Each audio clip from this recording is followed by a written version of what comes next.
Bonjour à tous et merci de nous retrouver pour ce deuxième atelier de l'après-midi. Une seconde conférence atelier consacrée à la question des types de financement auxquels on peut prétendre quand on veut entreprendre dans la nouvelle économie et singulièrement dans les Outre-mer. L'expression nouvelle économie d'ailleurs s'entend d'abord en ce qu'elle diffère de l'économie traditionnelle. Elle désigne aussi l'éruption du numérique, du digital dans l'économie et les bouleversements des modèles qu'elle entraîne. On pense au développement des start-up, des outils numériques utilisés, singulièrement les smartphones. Pensez qu'il y a seulement une décennie que les smartphones n'existaient pas. Ça fait juste 10 ans. On a célébré cette année l'arrivée de l'iPhone de Steve Jobs en 2017, les 10 ans. Mais on peut aller au-delà, et nous le verrons peut-être avec l'un de nos intervenants. Reste la question de fonds, de financement. On pense aux fonds d'investissement, au crowdfunding notamment. Alors, sans plus tarder, une présentation de notre panel. Nous attendons un intervenant également, mais nous commençons tout de suite avec vous. Yanis Lambourdière, vous êtes directeur d'investissement chez Impact Partenaires. En quelques mots seulement, comment définir votre société ? Donc, Impact Partenaires est un fonds d'investissement à vocation sociale. Donc, le but est d'investir dans des entreprises qui vont à la fois avoir une performance sociale pour les publics handicapés, en insertion, ou sur les territoires où on constate un fort taux de chômage. C'est le cas de l'outre-mer, c'est le cas des quartiers prioritaires en métropole. Voilà. Et notre objectif, c'est de financer ces sociétés à la fois dans une recherche d'impact social, mais aussi de performance financière, comme tous les fonds. Et les deux sont importants pour vous, l'aspect social, autant bien sûr que l'aspect financier, vous dites. Oui, les deux sont très importants. Nos investisseurs, parce qu'on en a nous aussi, sont attachés aux deux et on mesure les deux dans toutes les participations qu'on accompagne. Très bien. Michel Papalia, vous êtes directrice de BPI aux Antilles-Guyane. Alors BPI, on en a beaucoup parlé, notamment il y a quelques années au moment de son lancement. Mais que faudrait-il dire encore pour présenter un peu ce qu'est BPI très rapidement, l'essentiel ? Alors BPI France, c'est un établissement public qui a un caractère financier, donc c'est un établissement financier. C'est à la fois une entreprise publique détenue par la Caisse des dépôts et par l'État, mais c'est aussi une entreprise qui fonctionne comme une entreprise, une banque privée. Donc on a une mission, c'est de faciliter l'accès au crédit pour les entrepreneurs et pour les entreprises en général, quel que soit leur stade de développement au sein des territoires. Et vous êtes bien connu sur la place maintenant, dans votre arrondissement, entre guillemets, Guadeloupe, Guyane et Martinique, si j'ose dire, en termes, parce que vous êtes présente depuis la Guadeloupe pour les trois régions, les trois départements antillo-guyanais. Oui, tout à fait, parce que c'est, si vous voulez, avec une rationalisation, comme je vous l'ai dit, on a quand même un modèle de banque privée quand même, hein, donc on a comme objectif de rationaliser. Et la rationalisation impose dans ces petits territoires effectivement d'avoir ce modèle-là. Donc je représente les trois régions et on a 3 équipes dans chacun des territoires. Donc sur le plan des effectifs en quelque sorte, ils sont portés par notre partenaire. On a un partenariat sur place qui est l'Agence française de développement et qui a la ressource humaine. Donc sur le plan pratico-pratique, la ressource humaine est là. Il y a 6 personnes dans chacun des 3 départements. Et voilà, donc on a été installé depuis 2014. Pour l'instant, je dirais qu'il n'y a que du progrès et il y en a sûrement encore beaucoup à faire. On verra ça dans un petit instant. On va passer la parole, merci, à Monsieur Biguet. Biget, pardon, autant pour moi. Et vous êtes Gaston Biget. Vous êtes, comment dirais-je, de La Réunion, me semble-t-il. Oui. Si vous avez à nous présenter votre société. Alors, moi, je représente Nexa, c'est l'agence régionale d'investissement et d'innovation de l'île de La Réunion. C'est une agence donc au service de la collectivité régionale. Principalement, nous définissons avec la collectivité la stratégie de développement économique du territoire, en particulier sur ce qui touche à l'innovation, à l'internationalisation de l'économie, et donc forcément à penser à un nouveau modèle de développement économique qui se focalise autour de la transition écologique et de la transition énergétique. Et pour ce faire, on a mis en place une stratégie pour les financements de la nouvelle économie, que ce soit le numérique ou la biotechnologie. d'un premier abord avec, bien entendu, tous les partenaires habituels du financement de l'économie, mais aussi avec des outils dont on pourra détailler tout à l'heure la teneur, avec la BPI, avec la BEI, la Banque européenne d'investissement, Nexa qui intervient aussi directement au financement de certaines entreprises, et dans, entre guillemets, tout ce qui concourt aux startups à trouver les financements nécessaires, avec par exemple des partenariats avec la LFRCINE Station F à Paris, avec Outremer Network. Et pourquoi le choix des startups en particulier? Parce qu'en fait, quand on crée une start-up, la vraie difficulté, c'est d'entrer dans un modèle de financement classique. La banque attend normalement une étude de marché, un business plan, des références pour pouvoir vous financer. Et quand vous êtes dans une start-up, quand vous êtes dans l'innovation de rupture, l'innovation schumpeterienne, c'est assez compliqué d'expliquer à un banquier de prendre le risque avec vous. Et pour ça, nous, à La Réunion, on pense que la socialisation du risque fait partie des conditions nécessaires à l'émergence de nouveaux projets pour pouvoir avoir justement aider l'entreprise d'abord à traverser ce qu'on appelle la vallée de la mort dans l'acte de création et ensuite de l'accompagner tout au long de son développement pour retrouver les fonds propres qui vont rassurer les banquiers et lui permettre de se développer. Vous parlez bien d'entreprise, on n'est pas encore à la phase, comment dirais-je, de l'idée, du projet, on est déjà dans une situation d'entreprise, d'entrepreneur. Donc comme le sujet là c'était la question du financement, j'ai parlé des entreprises que nous accompagnons en termes de démarche de financement, mais bien entendu à Nexa on a une cellule innovation qui s'occupe d'accompagner le porteur de projet dans ce cas-là, dans ce qu'on appelle le dépôt de brevet, le dépôt de preuve de concept, l'accompagner tout au long de la démarche, financièrement, dans la méthodologie, et aussi de l'amener jusqu'au bout à affiner son idée par des études marché, des panels de tests, pour pouvoir l'accompagner jusqu'au moment où il pourra passer au stade entreprise, et là on l'accompagnera financièrement. Donc vous êtes basé à La Réunion, c'est bien cela, et vous avez une volonté d'aller au-delà de La Réunion, dans les autres régions d'outre-mer notamment? Alors non, pas vraiment. En fait, l'idée de Nexa, de l'agence régionale, c'est de se dire on peut être à 10 000 km de tout, on peut être local, mais il faut d'abord penser global. Les projets qu'on essaie d'accompagner, on dit toujours aux porteurs de projets, quand vous êtes à La Réunion, si vous venez me voir pour me dire que vous pensez d'un projet local, quand vous voulez être une start-up, ce n'est pas le but. Le but, c'est vraiment de se dire, on vit dans une économie globalisée, il faut penser monde, il faut réfléchir à son produit en fonction du marché mondial, parce que à l'heure où nous nous parlons, réfléchir encore sur un marché local au moment de la mondialisation, ça n'a pas de sens si on veut vraiment faire des projets qui aident à structurer l'économie des dom-tom et qui nous permettent de prendre une dimension dans l'économie numérique, dans l'économie des biotechnologies. Et c'est une nécessité de penser global. Je pense que c'est ça l'avenir des dom-tom, c'est de tirer parti justement de ce qui jusqu'à présent été présenté comme des handicaps, cette notion d'économie isolée, éloignée, de petite taille.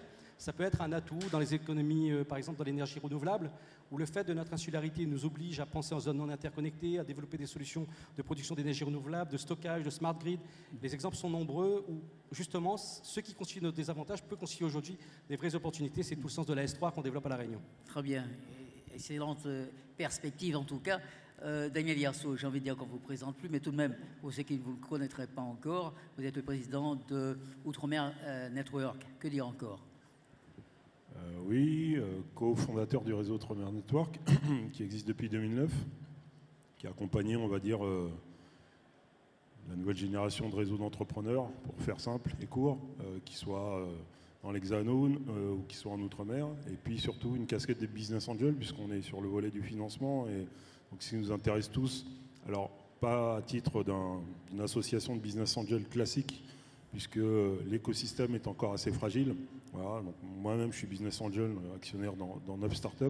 On investit par sécurité beaucoup plus aujourd'hui dans les boîtes qu'on a accompagnées, qu'on a formées, j'insiste là-dessus. Donc depuis 5 ans, on a mis un gros programme de formation en place avec Xavier Fontanet et HEC et le BCG, parce que moi, les 2 premières années, pour donner un exemple très concret aux jeunes qui sont là, qui nous disent parfois pourquoi vous n'avez pas investi dans ma boîte, on a fait beaucoup d'early stage et beaucoup d'incubation au départ. J'ai perdu énormément de pognon pendant les 2 premières années dans le réseau parce qu'on investit avec le cœur, on se dit c'est pour la communauté, on se dit des fausses bonnes raisons. Alors que quand on prend la casquette d'analyse pragmatique et pratico-pratique, voilà, un business, s'il n'est pas global, ça ne sert à rien, nos marchés sont beaucoup trop petits, ce qui est un paradoxe puisque j'investis beaucoup plus dans les startups qui sont incubés chez Gaston à La Réunion, alors que je suis d'origine martiniquaise, parce qu'effectivement, souvent, je vois des projets où il faut mettre des tickets. Alors là, je prends juste la vision d'un petit investisseur. Moi, je suis pas... voilà, je suis très modeste là-dessus, sur ces questions. Et ce qu'on cherche à trouver, c'est le ratio. Voilà. Et donc, ce qui nous intéresse, c'est d'aller mettre dans des petites boîtes qu'on aide à accélérer, qu'on aide à faire progresser. Depuis 5 ans, enfin depuis 3 ans maintenant, on fait du marketing un peu territorial en matière d'investissement. Donc on a mis en place ce fameux concours qui parfois fait du bruit, mais au moins si ça peut aider à faire bouger les lignes, c'est bien, en partenariat avec BPI France et le fonds d'investissement de Impact Partenaire, avec notre ami Mathieu Cornetti.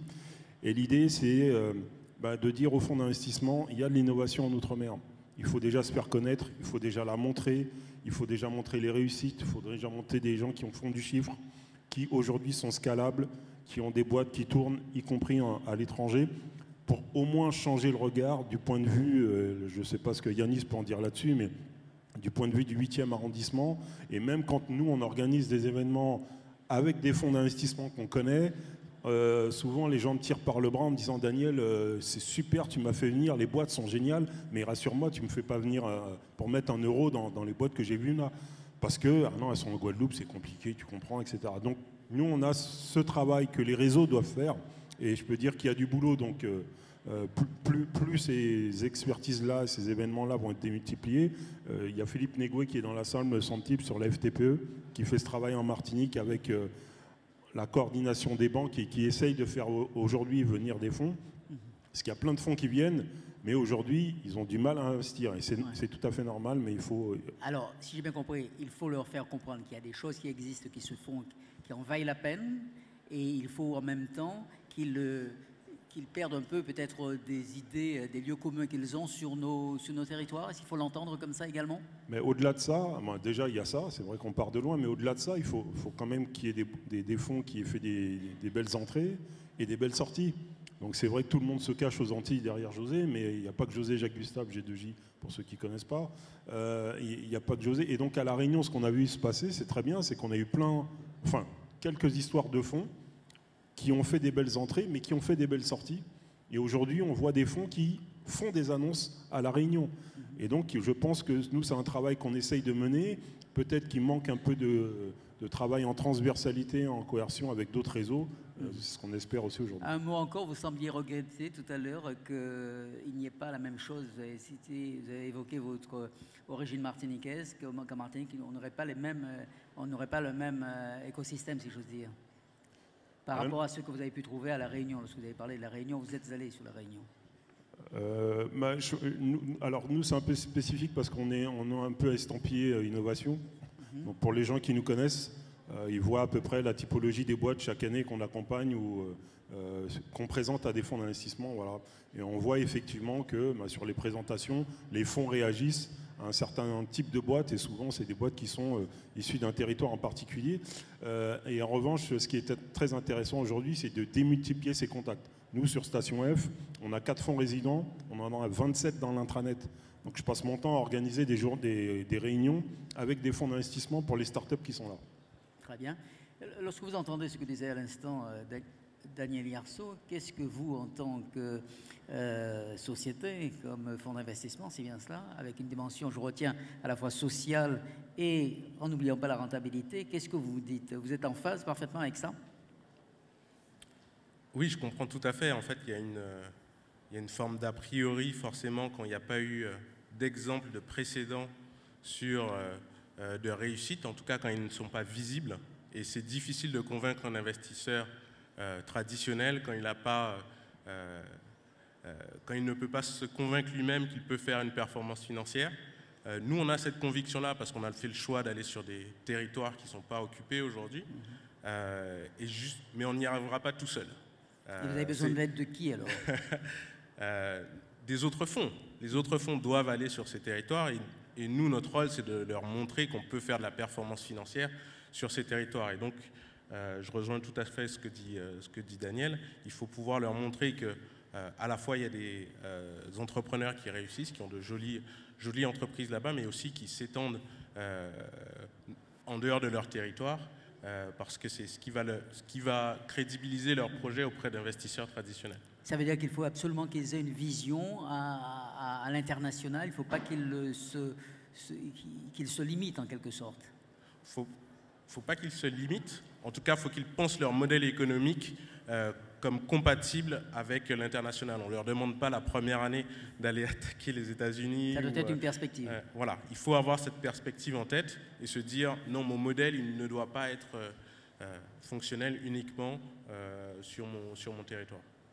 Qu'est-ce que ça vous inspire cet échange, Madame Papalia? Oui, alors il y a beaucoup de choses, hein, parce que d'un autre côté, c'est vrai que les tailles de marché, moi je connais bien la problématique, puisque, comme je vous l'ai dit, Martinique est une taille de marché moins importante que la Réunion, Guadeloupe moins importante que la Réunion, Guyane évidemment moins importante que la Réunion. Bonjour Monsieur Prévost.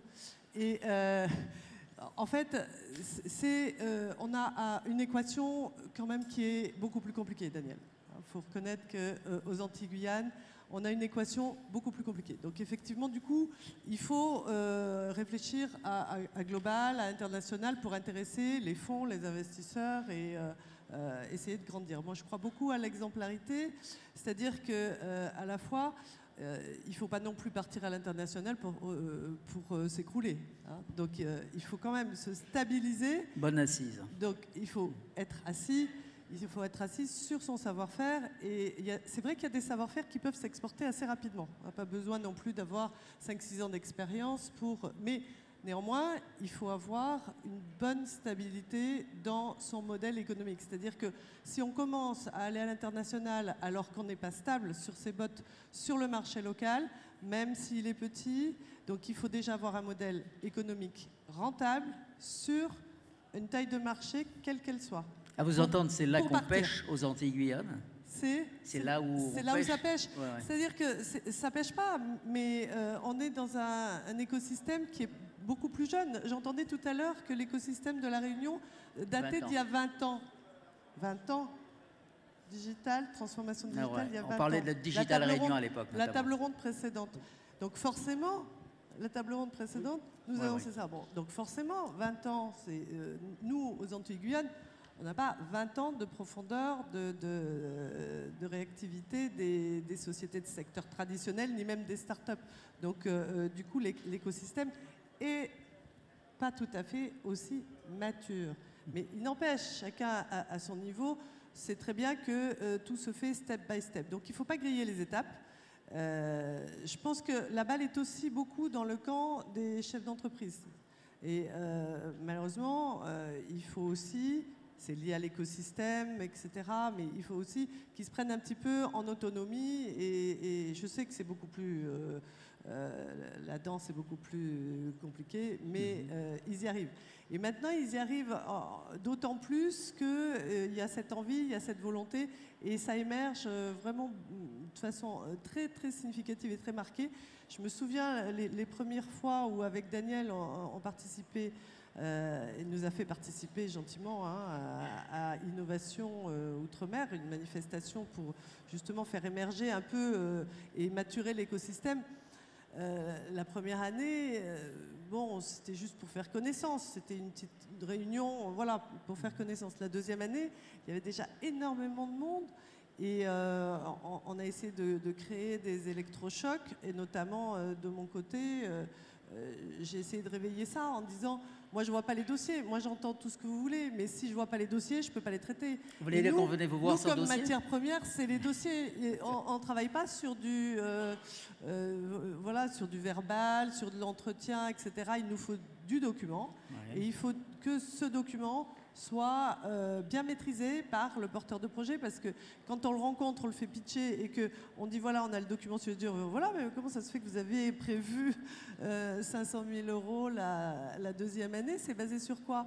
Et là, tout s'écroule parce qu'il a fait appel, excusez-moi, mais c'est une réalité, à un cabinet, à un consultant, etc. Et puis, il ne sait pas ce qu'il y a derrière. Donc, incapable d'alimenter l'expertise, d'alimenter ou même d'argumenter lui-même, hein, et de connaître son sujet, forcément. Alors, pour résumer... Ça génère des petites adaptations. Incompréhension. Mais pour vous résumer, si j'ai bien compris, soit on n'a pas de dossier, ou lorsqu'on en a, on ne connaît pas bien son dossier. Alors, bonne nouvelle, c'est-à-dire que comme c'est step by step, ensuite, le résultat, c'est que la 3e année, on a vu arriver les dossiers. Ouais. Hein, la première année, on se regarde un peu, on se dit OK, bonjour, c'est moi, c'est toi. La 2e année, on apprend effectivement à rester, à poursuivre et on tient bon le cap. La 3e année, on dit maintenant tu fais quoi? Ça commence à venir. Il suffit de se dire travaillons les sujets ensemble. Parce que nous, l'accompagnement, c'est pas vain. Je veux dire, si on fait émerger ne serait-ce qu'une, 2, 3, eh bien, c'est toujours ça de gagner. On peut le faire de plus en plus vite, mais c'est à leur rythme. Hein. On ne va pas aller plus vite que les startups elles-mêmes. Et à la fois, je comprends aussi qu'il y a un rythme nécessaire. Hein. Il ne faut pas non plus secouer un cocotier trop fort. Quoi, hein. Gaston Béger, vous avez la vision un peu sur les Antilles-Guyane. Au vu de ce que vous avez entendu, je suppose que vous n'avez pas été confronté aux mêmes problématiques. Alors moi, je suis à mon poste depuis 7 ans et je suis un peu surpris du discours de BPI sur les Antilles. Donc je ne connais pas, donc je ne vais pas me prononcer sur ce qui se passe aux Antilles. Moi, j'ai parlé de la Réunion.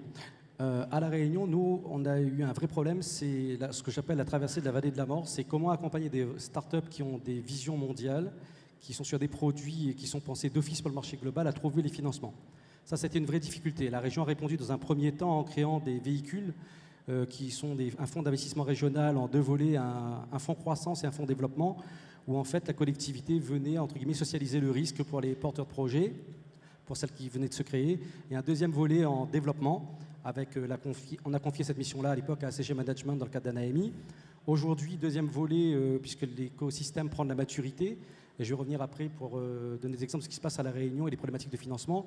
On a signé un accord avec la BEI, avec la FEI pour faire du prêt bonifié, pour que les entreprises réunionnaises en développement trouvent des fonds à un taux très proche de celui de la métropole avec une belle signature, et avec la BPI pour une partie de garantie de prêt auprès des établissements bancaires, toujours pour sécuriser les jeunes entreprises, à pouvoir sécuriser la banque pour trouver du financement. Au-delà de ça, il y a un AMI qui va être lancé pour la partie capital risque, pour pouvoir accompagner les entreprises, sachant que là, on se situe dans des tickets autour de 250 000, 500 000 euros. Jusqu'à ce niveau de réponse, au niveau de la collectivité régionale et des différents opérateurs, on arrive à répondre favorablement à cette partie levée de fonds 250 500 000 euros et une partie en compte courant d'associés, allez, jusqu'à 1 million d'euros, on y arrive à La Réunion, plutôt bien. Notre véritable problématique, c'est quand on a des startups qui sont de dimension entre guillemets mondiale.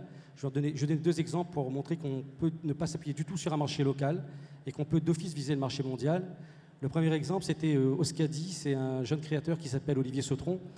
Et c'est la seule société française aujourd'hui qui a réussi à signer un agrément médical avec Apple pour développer un éco-doppler connecté qui permettra à terme de pouvoir avoir dans chaque ambulance, dans chaque hélicoptère, auprès de chaque urgentiste, un petit éco-doppler sur une tablette qui permet de diagnostiquer immédiatement s'il y a une hémorragie importante et donc par exemple de savoir quelle est la conduite à tenir en termes de mobilité pour savoir si on fait appel à un hélicoptère ou une ambulance.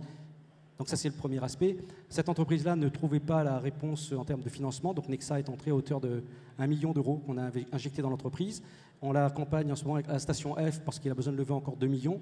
Il y a des startups qui visent d'office le marché mondial et ça fonctionne puisqu'aujourd'hui ces éco-dopplers sont testés en Malaisie où ils donnent satisfaction. On est en train de travailler ensemble sur l'agrément pour l'humain en ce moment. Donc on peut de La Réunion trouver un produit novateur qui a pour ambition le marché global tout de suite. De la même façon, au niveau de Nexa, on a accompagné, on a injecté là 1 million d'euros en capital et 1 million en compte courant d'une société qui s'appelle Bioalgue Austral, dont l'objectif est de produire de la microalgue en milieu tropical dans des photobioréacteurs avec une extraction des métabolites à haute valeur ajoutée et aussi de produire du biocarburant de 3e génération. Des partenariats ont été signés de la même façon ici avec des sociétés du CAC 40 françaises. On est sur quand Airbus a fait voler le premier avion avec du biocarburant, il y avait une partie du partenariat avec Bioalgue Austral. Et quand Juncker est allé en Guyane, un des exemples qu'il donne comme transition énergétique et transition écologique du nouveau modèle de développement, il cite clairement le développement des microalgues en milieu tropical.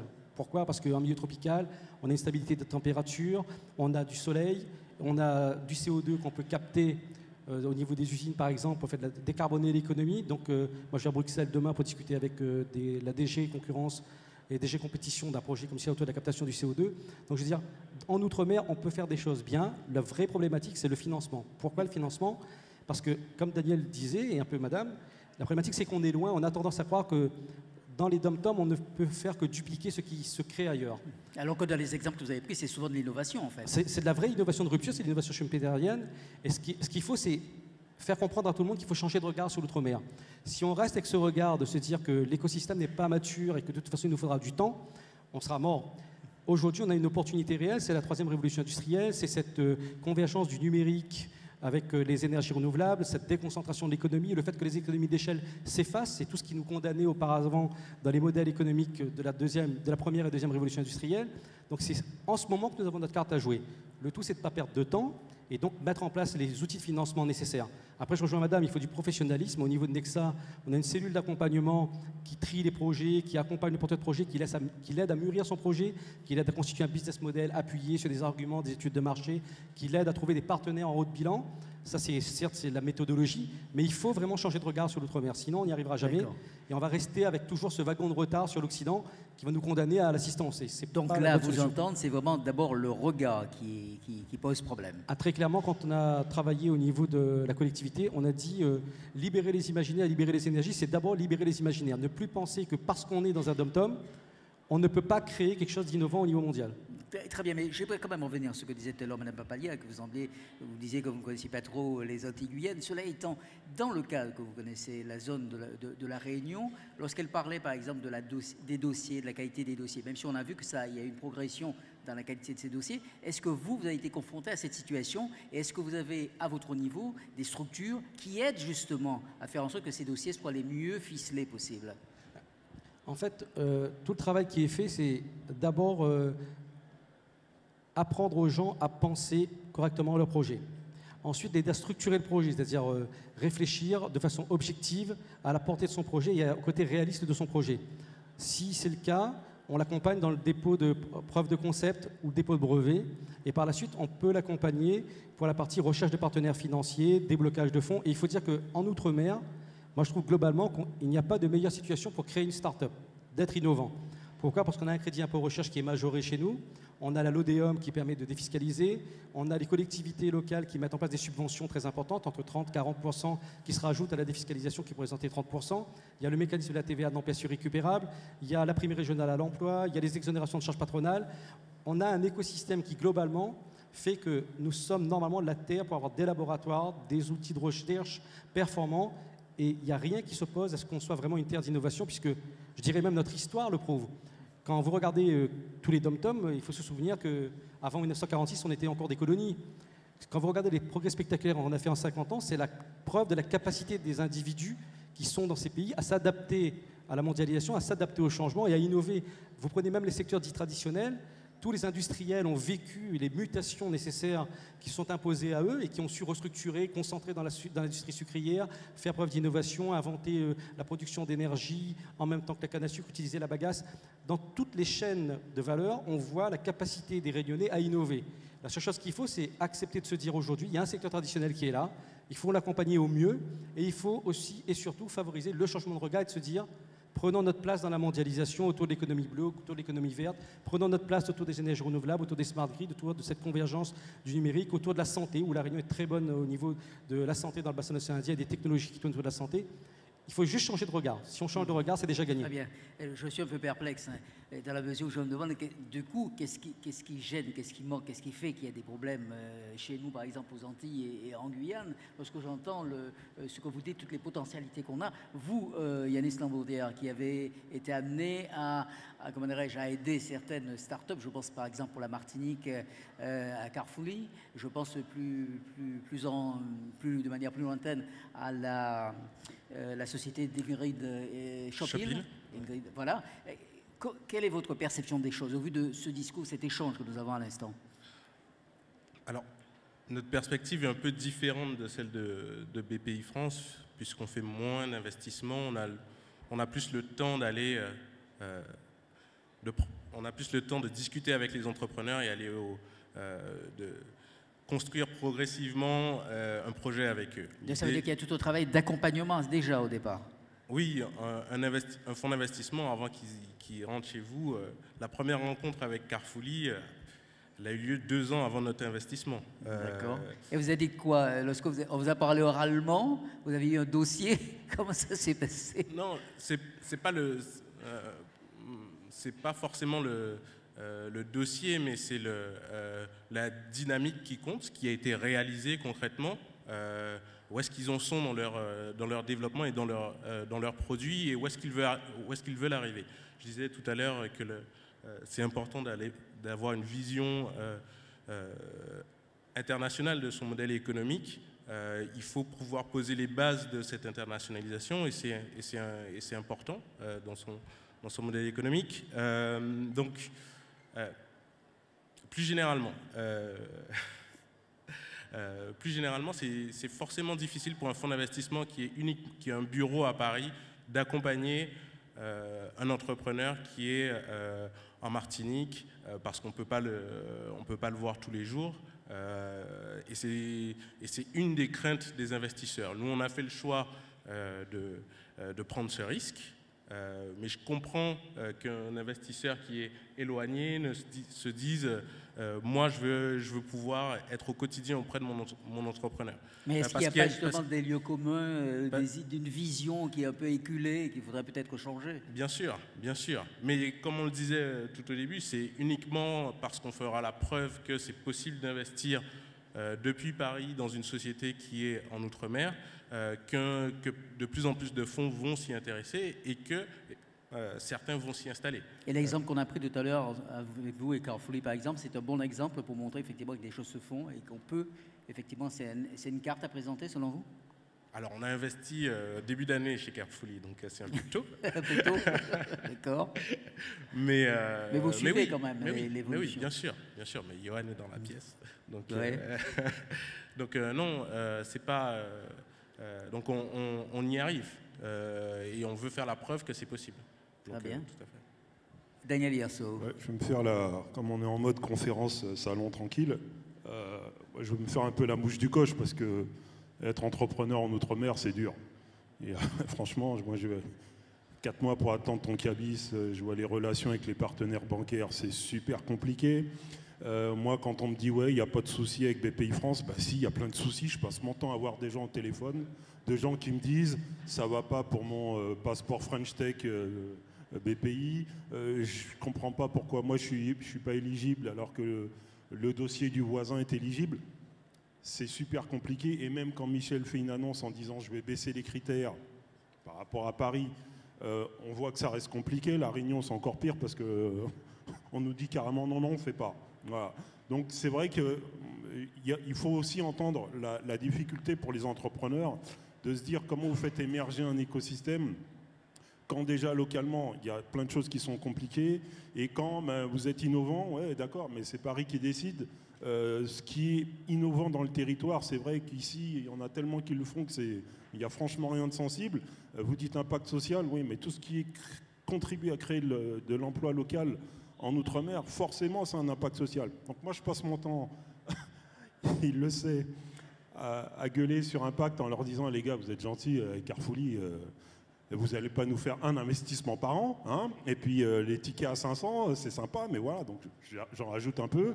Je fais la même chose avec Michel en lui disant « Non, mais là, il faut qu'il y ait beaucoup plus de flux, il faut que ce soit beaucoup plus fluide. » Et c'est vrai que c'est pas évident. À la fois, il faut faire du marketing territorial, en même temps, ceux qui sont volontaires, leur dire, mais non, franchement, ceux qui méritent, il faut y aller. Moi, j'ai vu des positions, alors c'est pas le cas d'Impact, mais j'ai vu des positions de fonds, j'appelle pas ça des fonds, j'appelle ça des vautours. Rentrer à moins de 300 000 €, rentrer à 49%, 45% au capital d'un machin qui commence, excusez-moi, mais personne ne l'accepterait ici.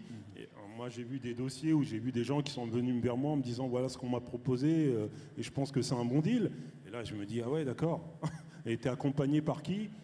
Donc, il y a aussi cette expérience ou ces retours d'expérience du terrain que vivent aussi les réseaux d'entrepreneurs, qui n'est pas évident. Donc, à la fois, il faut faire émerger un écosystème et à la fois, sur place, moi, je suis étonné. Alors, moi, je vois qu'il y a le représentant Carib Angel. Peut-être qu'il y a eu, c'est un vieux serpent de mer, on parle beaucoup des réseaux de business angels. Moi, je note quand même qu'il y a des grosses fortunes en Outre-mer.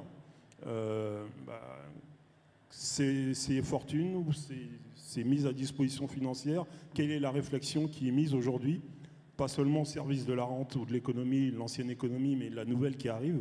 Est-ce qu'il y a une réflexion qui est menée aujourd'hui ou qui peut être menée aujourd'hui autour de ces pousses qui arrivent? dont les tickets seront moins chers, on arrive à trouver du financement pour faire des fondations sur l'artistique. Donc je me dis, ceux qui vont créer de l'emploi demain dans les territoires, il y a des dispositifs fiscaux qui sont là pour ça. Il y a le PIA 3 qui va arriver en 1 pour 1. Moi, quand je dis ici à Paris que vous mettez 1 euro, BPI va rajouter 1, mais les gens disent « Ah bon, ça existe ?» Donc voilà, peut-être qu'il y a des choses à faire. Oui, Madame Papalia, vous voulez ajouter quelque chose? Je voudrais juste ajouter une chose. C'est vrai que ce que Daniel relève, c'est la difficulté en fait à trouver des investisseurs privés qui viennent partager le risque au niveau des créateurs. Et que, devant la difficulté qu'on a eue avec Daniel, il faut lui reconnaître le mérite parce qu'il a réussi à concrétiser, on s'est dit, allons à la station F, à la Frisiné, pourquoi? Parce qu'il y a 30 fonds d'investissement. On s'est dit, c'est l'occasion de ramener nos meilleures startups de la Réunion, des Antilles, de la Guadeloupe, de partout, pour faire en sorte qu'on puisse faire comprendre et faire valoir qu'il y a des talents à la Réunion, qu'il y a des startups qui en valent la peine, pour que les fonds d'investissement, par effet d'expérience, à la station F, quand ils verront qu'il y a des vraies startups, je peux vous en donner encore 2 autres à La Réunion, on a une qui travaille sur les nanoparticules d'or avec des matières, des huiles essentielles et des extraits naturels pour pouvoir traiter le cancer, qui travaille avec un grand centre en métropole aujourd'hui, grâce au travail de Nexa et de Daniel. On a une autre start-up qui travaille sur pour crypter les données, faire des plateformes numériques de mise à disposition de médias qui font partie des start-up ou des Réunionnais qui sont à Los Angeles ou à San Francisco, qui ont rejoint Station F avec nous lundi de cette semaine. Donc on a des talents qui étaient à l'international parce qu'ils ont fui les dom-toms, parce qu'ils ne trouvaient pas la réponse financière à leur projet. Parce que quand on dit, entre guillemets, à un banquier traditionnel ou à tout le monde, on est de la Réunion, on vise le marché mondial, la plupart du temps, le gars, il rigole, quoi. Il dit, vous êtes à la Réunion, vous faites quoi là? Vous allez inventer... si vous pensez à ça, c'est que c'est déjà fait ailleurs. C'est un a priori qui est négatif. C'est pour ça que je dis, c'est vraiment un changement de regard. Et quand on aura pu prouver à la station F qu'il y a 1, 2, 3, 4, 5 startups qui sont dans les biotechnologies, dans le numérique, que ça fonctionne et qu'on a levé des fonds 3, 4 millions, les fonds d'investissement auront un autre regard aussi sur nous. Ils se diront, c'est bête d'attendre que ça arrive à La Réunion, on va aller sur place regarder ce qui se passe. Voilà l'idée qu'on a derrière la tête. On a du travail à faire, si je vous comprends bien, Madame Papalia. Oui, alors tout à fait. Je ne voudrais pas que ce soit mal interprété, notamment sur les Antilles, qu'il n'y a pas d'innovation aux Antilles. Il y a de l'innovation aux Antilles, il y a de l'innovation en Guyane, beaucoup d'innovation en Guyane, et on les a accompagnés. Simplement, c'est vrai qu'on est à la peine pour que l'écosystème financier émerge, et notamment sur les fonds propres. Évidemment que nous, on rame beaucoup pour créer un outil interrégional de fonds propres. Pourquoi? Parce qu'il faut trouver cette partie privée. 1, il faut être interrégional. 2, donc, pour avoir un fonds de taille suffisante. Donc chacun sait que c'est des règles absolument imparables, quoi. C'est-à-dire qu'il nous faut, nous, des investisseurs privés. Donc j'en appelle au peuple aujourd'hui, notamment au peuple des entreprises privées, des grosses entreprises privées qui ont des moyens. Ils peuvent tout à fait se fédérer. En Guyane, on a un exemple très très beau. Et il faut tout à fait s'inspirer de ce modèle-là. C'est-à-dire que le partenariat, ce n'est pas un vain mot, hein, c'est juste que tout seul, sur nos territoires tels qu'ils sont, on n'y arrivera pas à faire venir comme ça. Voilà, c'est du travail, c'est beaucoup de travail. Et nous, on est en train d'y travailler. Et j'espère bien qu'il va y avoir un gestionnaire qui va être intéressé par l'installation sur place. Parce que ça, c'est important, qu'il y ait un gestionnaire agréé AMF qui soit intéressé à ce territoire. Vous êtes demandeur, en tout cas. Je lance des perches, hein, parce que nous, on a aussi besoin des bonnes volontés. Donc, de trouver des investisseurs privés qui soient suffisamment costauds et qui n'aient pas peur et qui mettent un gros ticket sur la table et plusieurs gros tickets sur la table de façon à alimenter ce fonds sur la partie privée. Et là, on va pouvoir faire du co-investissement parce qu'effectivement, il ne peut pas y avoir que Impact tout seul, il ne peut pas y avoir que BPI France tout seul, il ne peut pas y avoir que ces fonds qui sont éloignés et qui, effectivement, quand ils regardent de Paris, disent je ne vais pas aller mettre un ticket. Mais dites-moi, pourquoi faire, quoi? C'est-à-dire que lui, il a aussi son marché. Vous parliez de règles et parmi celles-ci, j'ai retenu le fait qu'il fallait que ce soit une dimension interrégionale. Interrégionale, tout à fait. Donc pour nous... Elles peuvent peut-être être adaptées? Comment? Elle ne peut pas les adapter, ces règles, pour que ça soit un peu plus souple? Non, mais souple... si vous voulez, interrégional, pourquoi? C'est ça, la souplesse, elle est... on peut discuter de la souplesse, mais... Quand vous avez à faire venir une équipe sur les Antilles, il faut quand même que cette équipe trouve un intérêt pour faire fonctionner son propre modèle. Hein, donc l'équipe de gestion du fonds, il faut aussi qu'elle ait un peu de matière, il faut aussi qu'elle ait des billes pour avancer, il faut aussi qu'elle ait un marché. Il faut qu'elle ait un marché, sinon, qu'est-ce qui va se passer au bout de 2-3 ans? Elle va dire, ah non, c'est pas possible. J'ai perdu mon temps à rémunérer 3 salariés, je plie. Donc, et il y a peut-être aussi une perspective alors, je sais bien que l'échec, c'est aussi force de progrès, mais je crois qu'on a déjà connu ça. Il va vous en parler. Oui. Non, il y a des rebondir. Non, mais pour qu'un fonds s'installe sur place, c'est comme sur toutes les stratégies d'investissement de fonds privés, il faut qu'il ait détecté un marché. Nous, on a commencé par investir dans les quartiers prioritaires. Personne n'y a vraiment cru.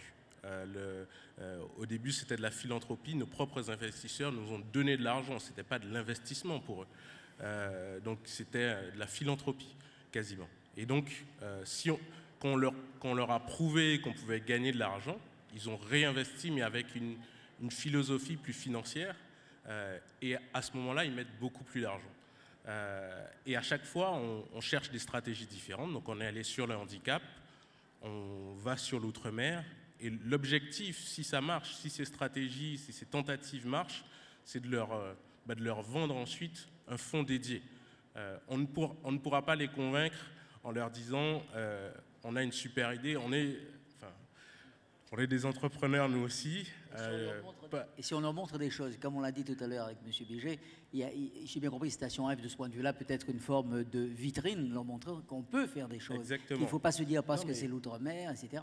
Oui, mais on ne va pas vaincre exactement. C'est des initiatives comme celle-là qui vont montrer qu'il y a des startups innovantes, des entreprises innovantes qui se développent, qui vont, faut leur montrer. Et donc, c'est comme ça qu'ils vont y aller. Et c'est aussi avec des exemples de fonds d'investissement qui ont réussi des investissements qu'il y aura des entreprises successives. Oui, M. Biget. Je voulais dire, c'est vrai que quand on regarde de l'outre-mer, même Bruxelles au départ, quand on a commencé la démarche pour faire abonder la Banque européenne d'investissement à travers le FEI pour constituer les nouveaux fonds de soutien que la collectivité a mis en place, c'est vrai que même la Banque européenne d'investissement au départ était partie sur une idée que La Réunion c'était trop petit et qu'il n'y avait pas la taille critique. Donc on a fait une étude ex-ante, on a fait le travail avec eux, on fait beaucoup de déplacements à Bruxelles pour qu'ils apprennent à mieux connaître La Réunion.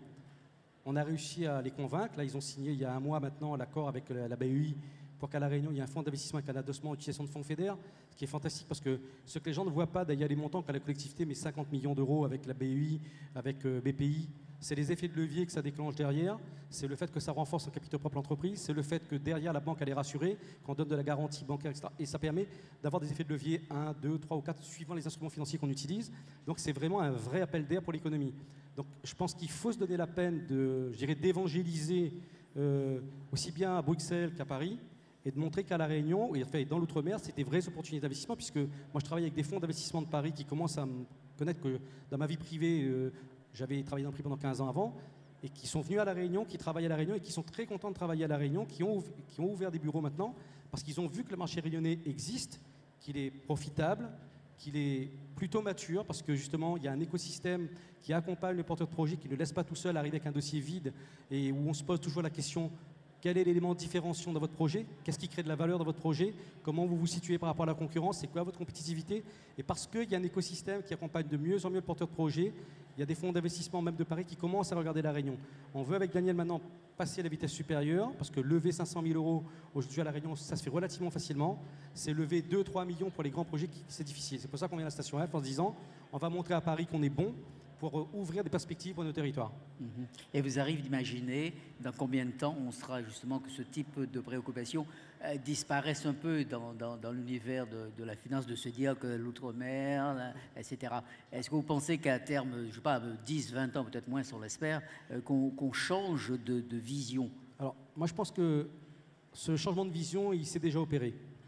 Quand on regarde le regard que Bruxelles porte sur les dom-tom et même le regard que M. le Président de la République Macron porte aujourd'hui, il nous dit tirez parti de vos opportunités. On ne parle plus d'handicap, on parle d'opportunités. On nous dit de saisir notre chance. Et au niveau de Bruxelles, pareil, ils disent il faut que vous soyez capables d'être des vecteurs d'avantage pour l'Europe. Et je pense que réellement, aujourd'hui, le regard a déjà changé. Le fait que la BEI soit venue à La Réunion, c'est déjà un premier signe. Que la FEI ait accepté de venir gérer les fonds chez nous, c'est un premier signe. Le fait qu'aujourd'hui, il y ait déjà 2-3 fonds d'investissement qui regardent La Réunion et qui investissent à La Réunion dans des startups, qui a l'appétence qui est là, ça prouve déjà qu'une partie du chemin est fait. Il faut juste passer l'étape maintenant où on peut montrer, à travers quelques exemples de réussite, ce que j'appelle des vecteurs d'image ou des locomotives, je ne sais pas comment appeler ça, qui est 1, 2 ou 3 startups qui réussissent au niveau mondial pour qu'on puisse se dire c'est bien à La Réunion que ces startups-là ont émergé et du talent on en a. On a des industriels de La Réunion qui sont devenus leaders mondiaux dans certains secteurs. Donc si eux, ils ont été capables, il n'y a pas de raison que d'autres ne soient pas capables de faire la même chose. Vous y croyez, Madame Papalia? Oui, oui, tout à fait. D'ailleurs, le temps se raccourcit, hein, puisque ça mettait beaucoup plus longtemps avant. Mais aujourd'hui, tout va très très vite. Donc il y a un côté viral comme ça, et sûrement, il n'y a pas que isolément un territoire. Il y a aussi, globalement, Station F qui existe aujourd'hui. En fait, on sent qu'il y a un changement global. Donc c'est vrai que de plus en plus, on sait que c'est possible. Et ça ne sera pas dans 10 ans, ça c'est clair. Bien avant. Bien avant. Mais bien avant. On en caresse l'augure, alors. Très bien. Oui, vous voulez ajouter quelque chose, Daniel Hierceau? Non? Alors, oui. Juste une chose pour vous dire, elle a raison là-dessus, c'est qu'il faut jouer ensemble. Si à la Station F, on est avec Daniel, c'est clairement parce que les enjeux pour tous les territoires d'outre-mer sont les mêmes. Cette nécessité à devenir compétitif. Et avec Daniel, si on joue Antilles, Réunion, Guadeloupe, Guyane, tout le monde ensemble, c'est justement parce que les enjeux sont les mêmes et il faut changer le regard sur l'ensemble de l'outre-mer. Tout à fait. Alors, si je peux juste rajouter, jouer ensemble et cohérent. Aujourd'hui, les 10 boîtes qui sont parties au French Tech Tour de US-Canada, il y a une seule boîte ultramarine. Elle est dans le réseau, c'est Vincent Reboul de Mobapi. On l'a nominé l'année dernière. La boîte qui... Guyane, pour la que seule, Guyane. Pardon, Guyane. Nous avons souhaité la voir d'ailleurs, mais ce n'était pas possible. Guyane. La seule boîte qui part sur le French Tech Indian Tour aujourd'hui, c'est Torscal qui vient d'invoquer. Donc il y a aussi un vrai travail qui peut être conçu difficilement aussi dans les territoires, parce que je regarde ça aussi on regarde ça avec bienveillance, mais aussi à le réalisme. Donc aujourd'hui, on en est à repérer des futures locomotives. Donc c'est vrai que pour tout le reste, parfois ça peut être problématique, on va dire, mais pour ça, il y a les structures d'incubation, les structures d'accompagnement. Et c'est très important, on va le voir sur French Tech. French Tech, on a fait un boulot, tous ensemble. Mais quand on a fait l'audition à Bercy, je peux vous dire qu'on n'emmenait pas large. Parce que quand vous êtes avec des paramètres et d'autres métropoles, vous voyez la qualité des dossiers. Eux, c'est 500, c'est 1000, c'est 2000 startups et de très très haut niveau. Donc il faut savoir travailler en synergie, en cohérence. Et puis après, en région, ça se réglera. Et ça manque encore? Ça manque encore, ce travail en cohérence? Non, ça vient, mais il faut l'accélérer, c'est important. Oui. Non, de ce point de vue, la barrière du territoire, c'est plus une barrière. Hein. Ça, c'est pas la question. La question, c'est de poursuivre le travail qu'on a opéré sur place. Effectivement, ça s'accélère maintenant, mais voilà, faut être tous dans le même sens et voir l'écosystème de demain. Mais demain, c'est pas dans 10 ans, demain, mais de la même manière. C'est-à-dire vraiment s'embarquer tous pour le même projet. En fait, c'est ça aussi. C'est-à-dire que quand je parle, moi, d'interrégionalité, il faut que tout le monde soit conscient de ça. L'interrégionalité aux Antilles-Guyane, c'est très important. C'est très important. On parle aussi à La Réunion. C'est vrai qu'on pourrait presque imaginer de faire une interrégionalité avec La Réunion. Vous voyez ce que je veux dire? Là, on dépasse un petit peu. Puisque vous disiez que les territoires ne sont pas des barrières. Tous les modèles traditionnels. C'est-à-dire que justement, ce ne sont pas des barrières. Mais il faut que plusieurs aient la même vision. Voilà. Donc il faut vraiment partager ces visions. À ce stade, on me signale qu'il nous reste 5 minutes. On va quand même se tourner vers la salle. Je suppose que vous avez, certains d'entre vous, des questions à poser sur les différents propos qui ont été tenus. Est-ce qu'il y a des questions dans la salle? Oui, monsieur. On va essayer de vous passer un micro. Bonjour, bonsoir à tous. Je suis Laurent Poyen, je suis l'ancien président de Carré Bengel et maintenant vice-président. Le président n'a pas pu être là aujourd'hui. Donc je suis ravi de la présentation qui a été faite cet après-midi. Nous, ce qu'on a vu durant les dernières années, c'est qu'effectivement, on a au départ beaucoup prêché dans le désert parce qu'on pense que l'écosystème, à ce stade, en 2009, en tout cas, n'était pas prêt. J'ai l'impression aujourd'hui qu'il y a une vision qui est un petit peu différente des Outre-mer. Et ce que je voulais savoir, c'est est-ce que dans ce que vous voyez aujourd'hui, vous confirmez que cette vision est différente. Forcément, vu de la métropole, vu des Antilles, elle commence à évoluer positivement. Mais est-ce que, vu de la métropole, les fonds d'investissement, comme vous le dites, commencent à vraiment regarder les Antilles comme étant potentiellement un marché pour eux? Ou est-ce qu'ils sont encore à se dire, oula, c'est loin, on va peut-être pas y aller tout de suite, on va attendre que le premier y aille, et après on verra? Qui c'est qui répond? On ne va pas se cacher, hein, il y a encore beaucoup de travail pour abattre les a priori dans les fonds d'investissement. Ça commence, on y est, donc ça commence. Mais et vous avez raison de le dire, quand il y a un premier fonds qui y est, c'est plus simple de convaincre les autres. Mais ça balbutie, on va dire. D'autres questions?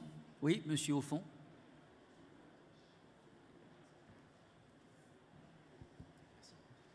Bruno Billy, bonjour, je suis professeur de l'enseignement maritime. Je suis très encouragé par ce qu'on vient d'entendre. À titre personnel, j'ai une vision qui est de démultiplier l'accès au métier de la mer par l'innovation pédagogique et la transformation digitale de l'enseignement maritime. Et je voudrais savoir si, dans les projets que vous portez, s'il y en a beaucoup qui, justement, valorisent ce potentiel énorme qu'ont tous les Outre-mer, puisque tous les Outre-mer sont maritimes. Qui c'est qui peut répondre? Attendez, je pense qu'il y a un problème de... Le son arrive de manière... Approchez-vous, ce serait peut-être un peu plus pratique. Oui, donc je disais que, à titre personnel, je porte un projet qui est donc de démultiplier l'accès au métier de la mer via l'innovation pédagogique et la transformation digitale de l'enseignement maritime, domaine dans lequel je suis. Donc, très encouragé par ce que vous dites, et je voulais savoir si, dans les projets que vous accompagnez, s'il y en a beaucoup qui sont tournés vers la valorisation de ce potentiel maritime dont disposent tous les Outre-mer, puisqu'ils ont tous une façade maritime. D'accord. Monsieur Biget, peut-être, vous avez des projets de cette nature tournés vers le maritime? En tout cas, très clairement, sur l'île de la Réunion, on a une stratégie qu'on a mise en place qui s'appelle la stratégie de spécialisation intelligente. Et dans cette stratégie, bien entendu, il y a la valorisation de l'économie bleue. Donc tout ce qui touche à la valorisation de la mer, que ce soit d'un point de vue énergétique, on peut penser au projet SWAC, on peut penser au projet ETM, on peut penser au projet de culture de microalgues associées, on peut penser aussi à l'aquaculture, on peut penser à tout ce qui vient de la mer, bien entendu. Donc très clairement, ça fait partie des projets qui font partie de notre stratégie de développement. Donc je vous invite à venir me voir à la fin et je vous donnerai ma carte de visite pour que vous puissiez m'envoyer un mail. Voilà. Madame, on va passer le micro. Bonjour. Bonjour. Je dois me présenter? Oui, allez-y. Je suis présidente d'une toute nouvelle association économique, sociale et solidaire pour les Français d'Outre-mer, basée à Paris. Donc ma question est sur la partie bien évidemment économique, sur le commerce international et sur la valorisation justement de de l'économie ultramarine au niveau sur les places financières. Je m'explique. Quels sont en fait les outils et les projets qui sont peut-être en cours pour promouvoir les entreprises ultramarines, par exemple à Singapour, sur les places, par exemple sur la place de Singapour, ou à Londres, ou à New York et autres, pour justement attirer les investisseurs en Outre-mer, dans les régions, et permettre de faire connaître justement les différents business en fait qui existent là-bas. Merci. Qui c'est qui peut répondre? Je crois déceler à travers ce qu'elle dit qu'il y a une volonté peut-être d'aller au-delà de ce qui nous est le plus proche, notamment l'Europe ou des Alors, pas oublier pour la question précédente, il y a plein de réseaux super sympas et qui sont très actifs, Martinique Tech, Guadeloupe Tech, etc. Il faut se rapprocher d'eux en région. Alors, Gaston fait ça très très bien, enfin Nexa fait ça très très bien. Voilà. Ils étaient au JTEX de Dubaï il n'y a pas longtemps, avec une très belle start-up aussi du réseau. Donc moi je veux juste parler des start-up qui poussent sur l'international ou qui y vont. Voilà. Nous, ce qu'on fait, c'est chaque mois, il y a des boîtes qui partent à l'international. Que ce soit dans les programmes, dans les voyages équipés et parrainés par Business France, ou que ce soit par des programmes de la station F qui sont... Alors on a un programme franco-chinois juste à côté de nous, on a des programmes liés à la French Tech, on a tout un tas de programmes, et les gens partent en immersion, etc. Donc il y a une start-up qui arrive là bientôt, il faudra venir le 14 décembre, si vous n'avez rien à faire, on vous invite à Station, vous allez voir ce que c'est que de la mise en valeur de l'excellence des produits régionaux partout dans le monde avec un équipement un peu particulier qui n'est pas super innovant, mais là c'est plutôt de l'innovation d'usage assez performant. Donc voilà, et puis après il y a des institutionnels qui sont très actifs à l'international. Je ne vais pas me faire l'avocat de Nexa, mais c'est vrai qu'à Tianjin, je vois que au JTEX de Dubaï, à part Michael Mas de Martinique, mais sinon il y avait nous et puis Nexa. Sur le WFES de Abu Dhabi, pareil, à chaque fois c'est pareil. Il n'y a que sur le MWC de Barcelone où là effectivement on est un petit peu plus nombreux, mais un petit peu plus nombreux, on n'est que 4 ou 5, pas plus. Voilà. Et après, bon, il y a tous les dispositifs des CCI et puis des chambres consulaires. Moi, je suppose que vous connaissez ça par cœur. Mais si votre question, c'était comment trouver ou quel est votre positionnement innovant pour qu'on parle de nous, nous, on y va à touche homéopathique. Je vais donner un exemple. Il y a toute la délégation internationale du BCG qui était chez nous cette semaine. Le but, c'était de trouver des contacts pour que demain, on puisse... Alors, je ne sais pas si c'est à Singapour, je parle sous le contrôle de Hong Kong. Voilà, je parle sous le contrôle de la personne concernée. L'idée, c'était justement de dire, on prend les contacts, on débarque avec vous, on débarque chez vous avec 5, 10, 15, 20, ou qui représentent 15, 20 sociétés excellentes de nos Outre-mer. Merci Daniel Yerceau. Et là, il nous faut conclure. Merci d'avoir assisté à cet atelier. Je retiens en tout cas qu'il y a des raisons d'espérer et il faut être optimiste vis-à-vis de ces nouveaux horizons. Je vous remercie à tous.